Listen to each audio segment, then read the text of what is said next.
Made it clear that he does not want Iran to develop a nuclear weapon, and no options to prevent such a thing are off the table. That from the Defense Secretary Leon Panetta. Are they trying to develop a nuclear weapon? No. The warning comes just as Iran reportedly announced it will extend a visit by United Nations nuclear inspectors. As you probably know, much of the world suspects Iran is attempting to build a nuclear weapon. The Iranian government is denying it.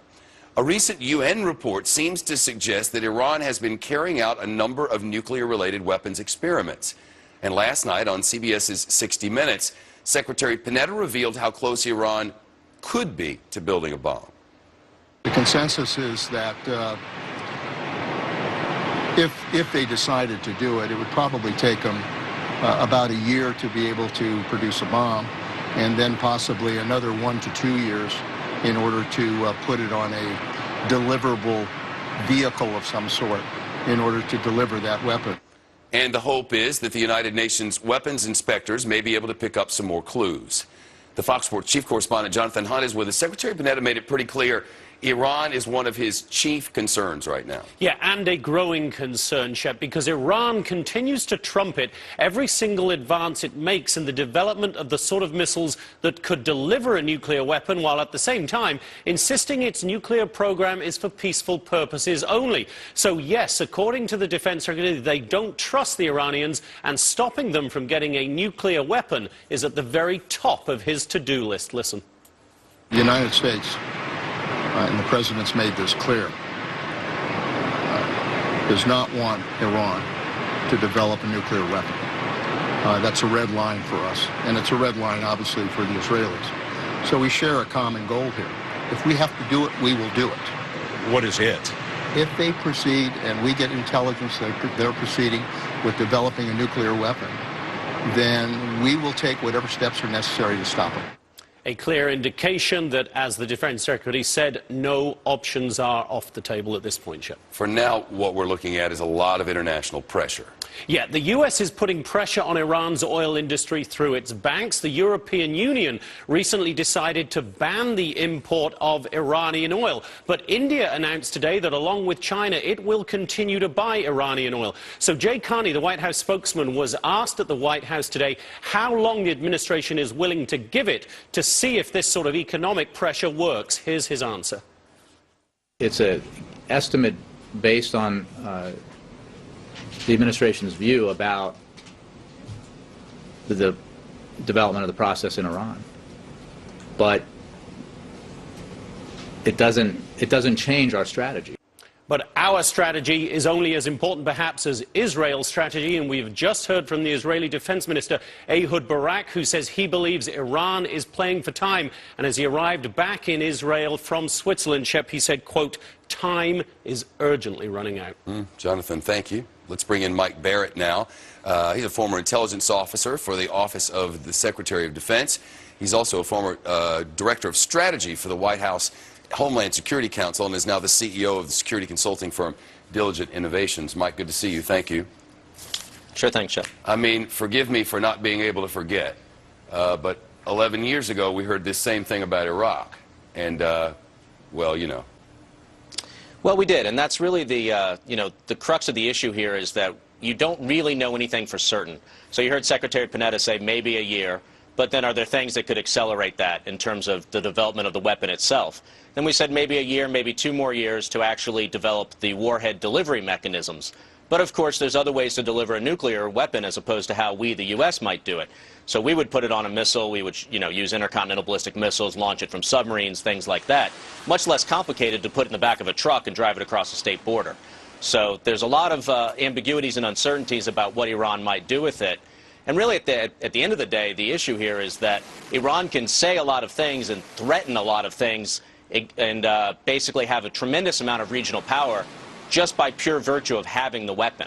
So that's the issue here. Well, they can do the same thing as Saddam Hussein proved just by pretending to have the program. I mean, it was Saddam Hussein who didn't want to, we now know, didn't want to give up the fact that he didn't have anything and let his neighbors realize that he was weak in that way, and instead let us invade and start a 10-year war with him.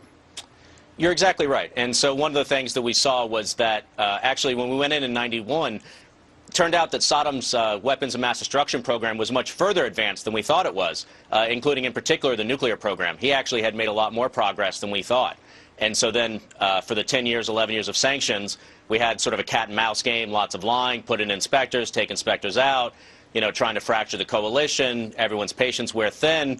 You continue to go back to the UN Security Council again and again. Eventually, we became convinced, based on the intelligence available, that he did in fact have the weapons, and then he didn't. And I would tell you one other quick point that, you know, Libya, it turned out when we went into Iraq the second time in 2003, Libya turned over their weapons program, which helped us take down the AQ Khan network, which was basically a black market for nuclear weapons. So there's a lot of uncertainty and a lot of movement out there in the world when it comes to nuclear weapons. And of course, you marry that with terrorism and some of the other concerns we have today. I mean, it is an unstable situation. Mike Barrett, live with us from Washington. Mike, thanks very much. Netta now says that the massive 30,000-pound bunker buster may not be strong enough to reach Iran's nuclear labs, buried deep underground. That's a problem he says the Pentagon is working to fix. The Defense Department has already spent over $300 million to develop the bomb, and so far only 20 have been made. Now they're asking for $82 million more to make the bunker buster, quote, more effective. The Air Force is also working to retrofit some B-2 stealth bombers to carry the bomb just in case it's ever needed.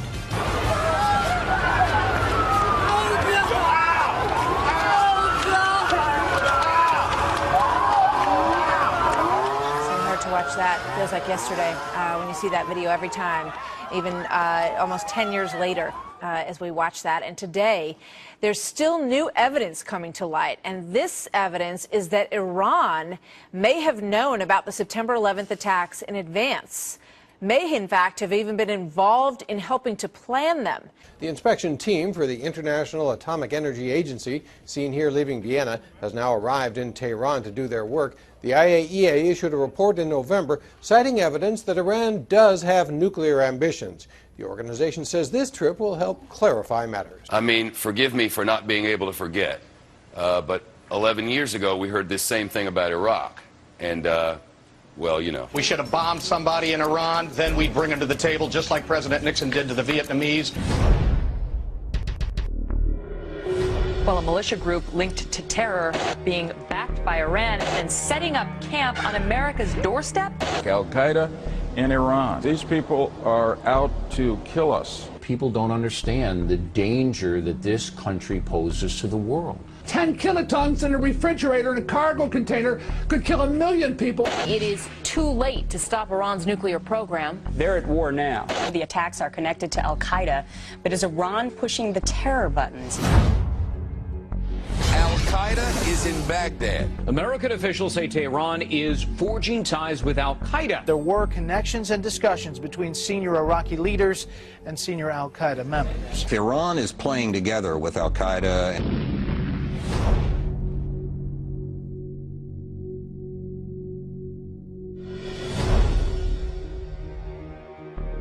Al-Qaida operatives in Iran training in aircraft to fly into either buildings in a 9/11 style attack. Iran is the central banker of international terrorism, and I hope it's not going to take another 9/11 to wake us up.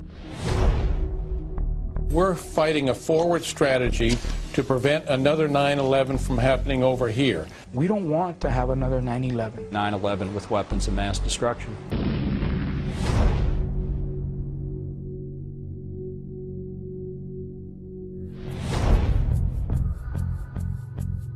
Iran continued to defy the UN by refusing to answer questions about its nuclear program. Saddam Hussein has no intention of cooperating with the United Nations. Iranians are moving forward with their nuclear program quicker than expected. Saddam's illegal weapons program is going strong right under the inspectors' noses. Iran is actively involved in killing U.S. soldiers and civilians. You have the proof. It's fairly unequivocal here. Irrefutable evidence that Saddam continues to hide weapons of mass destruction. We ultimately are headed towards a military confrontation. We have the world's greatest military, and we'll use it. We've got to use our force, and to me that would include taking military action. War now seems all but inevitable. The very real possibility of war. With 2 carrier strike groups in the Gulf, we're sending clear messages to friends and adversaries alike.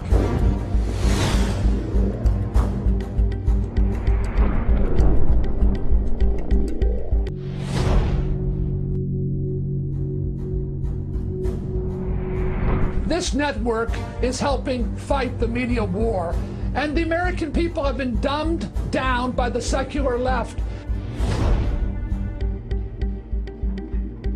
My station was intimidated by the administration and its foot soldiers at Fox News.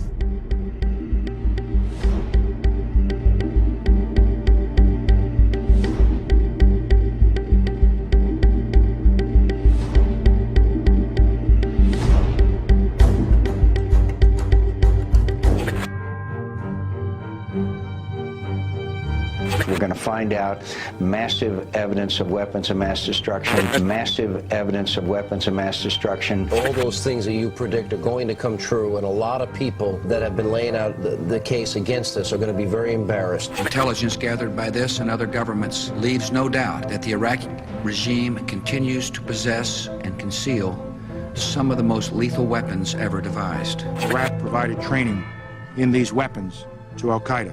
Listen, these folks are determined. These are killers. They chop people's heads off. They're getting money from around the world.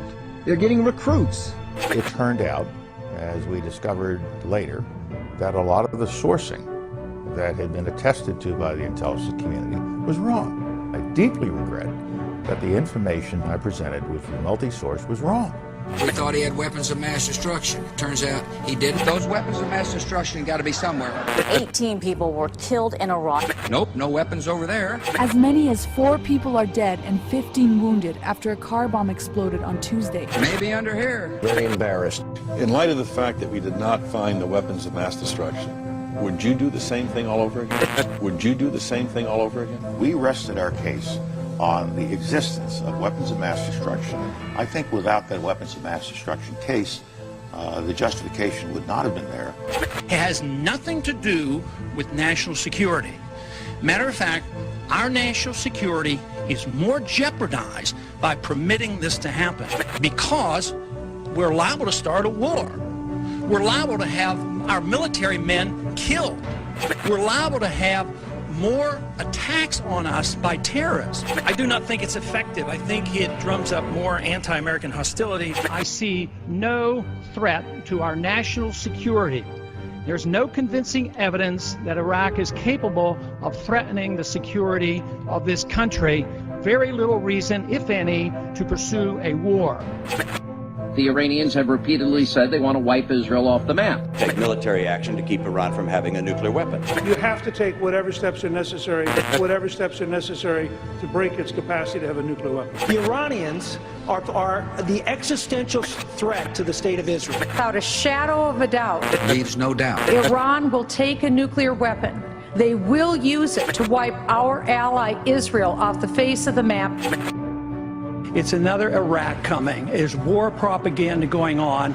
To me, the greatest danger is that we will have a president that will overreact. Washington's enemy is an enemy that doesn't exist. This wild goal to have another war in the name of defense is the dangerous thing. But there is nothing that indicates that Iran is really building a bomb. They produced information that led you to believe that, but they have no evidence. We might not be able to trust the IAEA. They say that the source is actually a single source. The sourcing was wrong. It will not tell us where that source is coming from at all. The provenance of that source has not been established. Just like we did in Iraq, build up the war propaganda. There was no Al-Qaida in Iraq. Okay. It's time we quit this.